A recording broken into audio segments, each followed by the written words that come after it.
टूनी का कद्दू का घर, द पंपकिन हाउस। टूनी चिड़िया अपने सुतेले भाई कालू कौवे और उसकी पत्नी गौरी के साथ रहती थी। अरे ओ मनुष्य, मेरा अंगूर खाने का जी कर रहा है। पहाड़ी के पीछे पेड़ से मेरे लिए मीठे मीठे अंगूर तोड़ के लेके आओ। और हाँ, खबरदार अगर मेरे सेब के पेड़ से एक भी सेब तोड़ के खाया तो। अरे टोनी, यहाँ बैठ के थोड़ी देर आराम कर लो। मुझे पता है वो गौरी तुम्हें पूरा दिन काम पे लगा के रखती है। और ये अंगूर, ये भी उस गौरी की बच्ची नहीं मंगाए होंगे, क्योंकि ये इतनी दूर जो लगे हुए हैं। अरे मेरी दोस्त, ऐसा नहीं बोलते। वो मेरी भाई की पत्नी है और आखिर इस दुनिया में मेरा उनके अलावा है ही कौन। टूनी चिड़िया पूरा दिन घर का काम अकेले किया करती थी। वो जंगल से सूखी लकड़ियाँ काट के लेके आती और चूल्हे पे उन लकड़ियों से खाना भी बनाती थी। कुएं से पानी भी टूनी चिड़िया ही लेके आती थी। गौरी तो बस पूरा दिन अपने घोंसले में बैठी रहती और टूनी चिड़िया पर ऑर्डर चलाती रहती थी। इतना बड़ा घर होने के बाद भी, सर्दी हो या गर्मी, टूनी चिड़िया को हमेशा घर के बाहर पेड़ पर ही सोना पड़ता था। सर्दी में बेचारी टूनी चिड़िया खुद को पेड़ के पत्तों से ढक लेती थी और गर्मी में पेड़ की हवा के नीचे ही सो जाया करती थी। एक दिन टूनी चिड़िया गर्मा गर्म रोटियां बना रही थी। तभी कुछ आग की चिंगारी उड़कर टूनी चिड़िया के हाथ पर गिर जाती है और रोटी पलट के जमीन पर जा गिरती है। टूनी चिड़िया बुरी तरह से जख्मी हो गई थी। किचन से बर्तन गिरने की आवाज सुन के गौरी भी वहाँ आ जाती है। अरे ओ मनुष्य, ये तूने क्या कर दिया? मुझे कितनी जोर की भूख लगी थी और तूने रोटी ही नीचे फेंक दी। क्या तेरी माँ देके जाएगी इसका खर्चा? तूने सारा आटा जाया कर दिया। वो मैं रोटी बना रही थी तो मेरा हाथ जल गया। पर गौरी तो टूनी की एक नहीं सुनती। वो टूनी चिड़िया को मार मार के जख्मी कर देती है और इस बार तो वो उसे पेड़ से भी नीचे फेंक देती है। टूनी चिड़िया बहुत जख्मी हो गई थी। उसके पंख से खून भी निकल रहा था। वो तो उठने की हालत में भी ना थी। अगले दिन जब बुलबुल उठी तो उसने देखा कि टूनी चिड़िया जख्मी पड़ी है। अरे ये तो टूनी है। टूनी, तुम्हें क्या हुआ? टूनी, टूनी आंखें खोलो। तुम्हें ये चोट कैसे लगी? उठो टूनी। मैं रात को सोई हुई थी कि अचानक नींद में पेड़ से नीचे गिर गई। बुलबुल तो टूनी को अपने पंजों से उठाती है और आराम से अपने घोंसले में ले जाके लिटा देती है। वो टूनी चिड़िया की मरहम पट्टी भी कर देती है। साथ में उसे कुछ खाने को भी देती है, जिससे उसमें ताकत आ जाती है। टूनी, सच्ची सच्ची बताओ, ये सब गौरी ने किया है ना? अरे नहीं बुलबुल, मैंने कहा ना, मैं गिर गई थी। अच्छा, अब मैं घर चलती हूँ। उसके बाद टूनी चिड़िया सीधा अपने घर की तरफ चली जाती है। मैं सब जानती हूँ टोनी, और अब मैं तुम्हें कालू और गौरी के इस पिंजरे से आजाद करके रहूंगी। एक दिन टूनी चिड़िया बाग में पेड़ों को पानी दे रही थी। तभी वहाँ चुपके से बुलबुल आती है। अरे टोनी, जल्दी से मेरे साथ चलो। कालू कौवा सो रहा था। टूनी चुपके से बुलबुल के पीछे चली जाती है।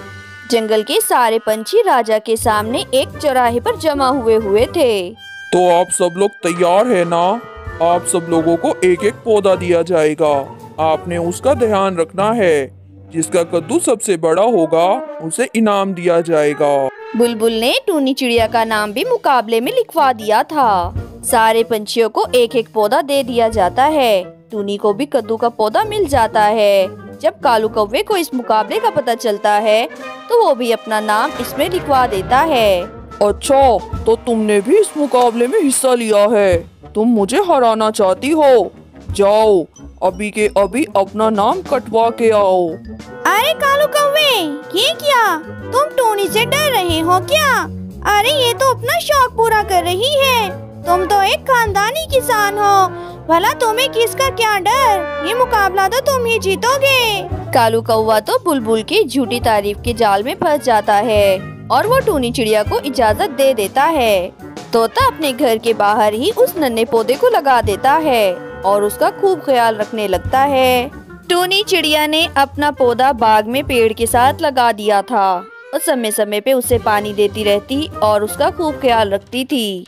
अरे नन्हे पौधे, माफ करना, मैं तुम्हें अपने घर के पास नहीं लगा सकती, क्योंकि मुझे टूनी को ही ये मुकाबला जितवाना है। बुलबुल नन्हे पौधे को उठाती है और खेतों में जाके लगा देती है। कालू कौवा या तो पौधे को पानी देता ही नहीं या फिर इतना ज्यादा दे देता था कि पौधा बर्दाश्त न कर सकता था।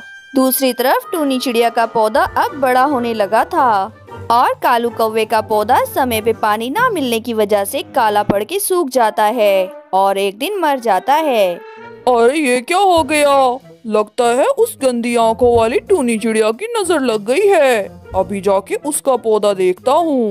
बुलबुल भी छुप छुप के अपनी चोंच और परों के जरिए से उस पौधे को पानी देने आती थी। तोते के पौधे को पानी देने के बावजूद तोते का पौधा बड़ा ही नहीं हो रहा था। अरे ये क्या हो रहा है? लगता है मेरा पौधा खराब हो गया और मैं इस मुकाबले को हार जाऊंगा। नहीं, मैं ऐसा नहीं होने दे सकता। कुछ समय बाद ही टूनी चिड़िया का पौधा बड़ा हो जाता है और उस पर एक कद्दू भी लग जाता है। बुलबुल भी छुप छुपा के टूनी चिड़िया के पौधे का ख्याल रखती रहती थी। अरे अभी तो सब ठीक है, लेकिन मुझे पता है वो कालू कौवा जरूर कुछ न कुछ करेगा। अरे ये क्या?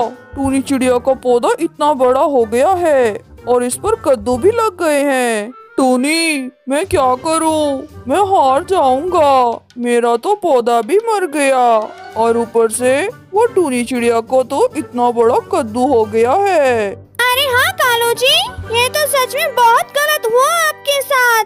पर आप अपना पहले वाला चोरी वाला काम कर दिखाएं, सब ठीक हो जाएगा।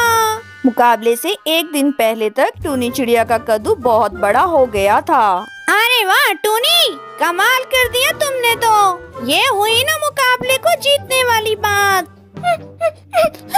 अब मुझे जीतने से कोई नहीं रोक सकता। तोता जीत के आएगा।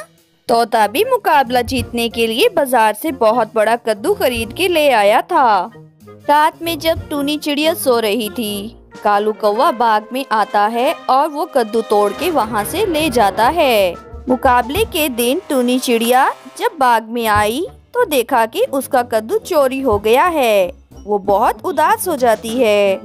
सभी लोग गांव के चौराहे में जमा हो जाते हैं।